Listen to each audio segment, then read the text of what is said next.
Hey, what's up guys? It's Nicola from Calcunic, and today we're going to talk about negative binomial distributions. Let's get right into it. Okay, we'll start the video off by talking about when to use negative binomial distributions and what the formula actually is and how to get to it. If you already know this, feel free to skip ahead in the video. I have the time cards in the description. Otherwise, let's get started. And so we want to use negative binomial distributions when we see that the trials stop after a certain number of successes and the probability of each success occurring is constant. So an example of this might be when someone asks you, what is the probability that on the fifth flip of a coin, we get our third head, right? Because we're stopping after some number of successes, in this case, 3 heads. And so to solve these problems, we want to identify 3 variables. We have k, the number of successes it takes to stop, p, the probability of each success occurring, and x, the number of trials performed. And so to write out a formula for this, we could write the formula for probability distributions written as p of capital X equals x. And this problem is really similar to a negative binomial distribution. We see that we have k successes and the probability of each success occurring is p. So we write p to the power of k. And there's also going to be x minus k failures. And the probability of a failure occurring is 1 minus the probability of a success. So 1 minus p. So we multiply this by 1 minus p to the power of x minus k. Now, if this was just a regular binomial distribution, we would have the coefficient as x choose k. However, this is wrong because we can notice that the very last trial, the very last attempt, is guaranteed to be a success. So we don't need to worry about the order for that very last one. The only thing we care about is how we're going to order the remaining k minus 1 successes and the remaining x minus 1 trials. And we could write this as x minus 1 choose k minus 1. And so here we have our formula. Let's see if we could apply it to some examples. All right, so we're asked to find the probability of rolling a dice 10 times and only rolling your second 2 on the 10th roll. And so is this a negative binomial distribution? Well, we see that we're waiting to roll our second, so our second 2. And so the rolls stop after a certain amount, which in case is going to be our k. And x is going to be on the 10th roll, rolling 10 times. And the probability here is clearly the same every single time.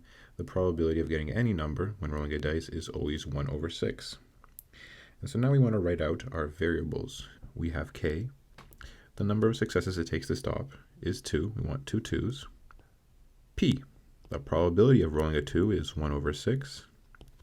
And x, the number of trials until we stop, is going to be 10. And so now we want to put this into our formula and solve for the probability when x is equal to 10. Now this is equal to x minus 1, or 10 minus 1. Choose k minus 1, in this case 2 minus 1, times p, which in our case is 1 over 6, to the power of k. K is 2 in our case.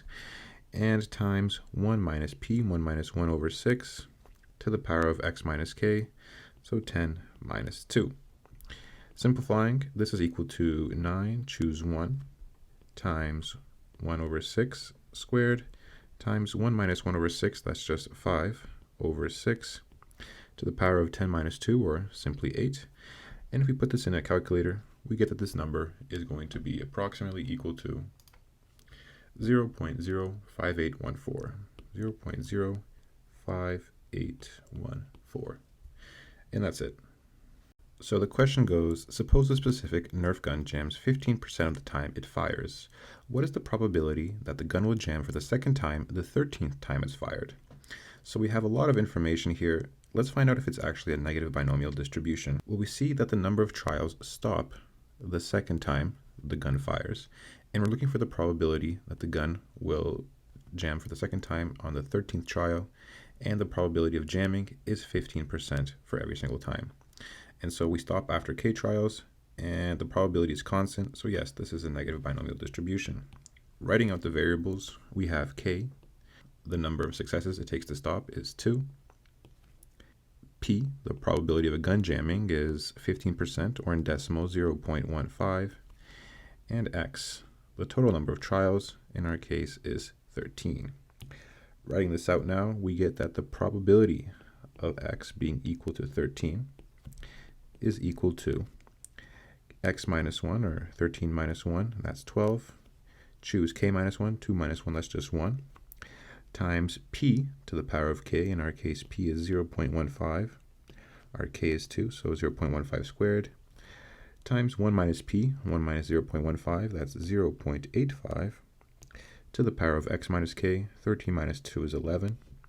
And if we put this into a calculator, we get that this number is approximately 0.04518.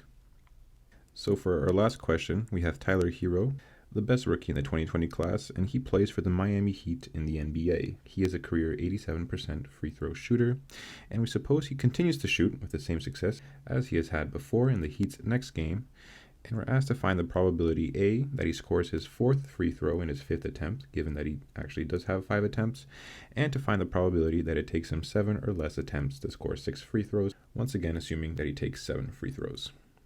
And so we see here for part A, we're stopping on his 4th free throw, and that's for his 5th attempt.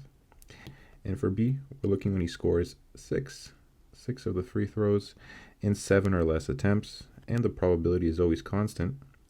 And we see here we have all the ingredients for a negative binomial distribution. For part A, we have that k, the number of successes to stop, is going to be equal to 4. The probability constant is 0.87, or 87%, and x, the total number of attempts in this case, is 5. So to find the probability when x is equal to 5 is to calculate x minus 1, in this case 5 minus 1, 4, choose 4 minus 1, 3, times p to the power of k, so 0.87 to the power of 4, times 1 minus p, 0.13 to the power of x minus k. 5 minus 4, that's 1. And if we put this into our calculator, we get that this number is equal to approximately 0.25889. Moving on to part B, we have the same probability, p is equal to 0.87.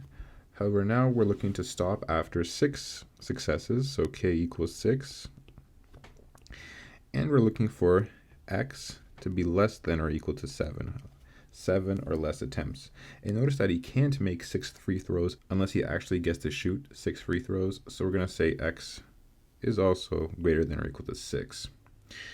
And so now to solve this, we have that the probability of x being less than or equal to 7 is equal to the probability of x equal to 6 plus the probability that x equals 7.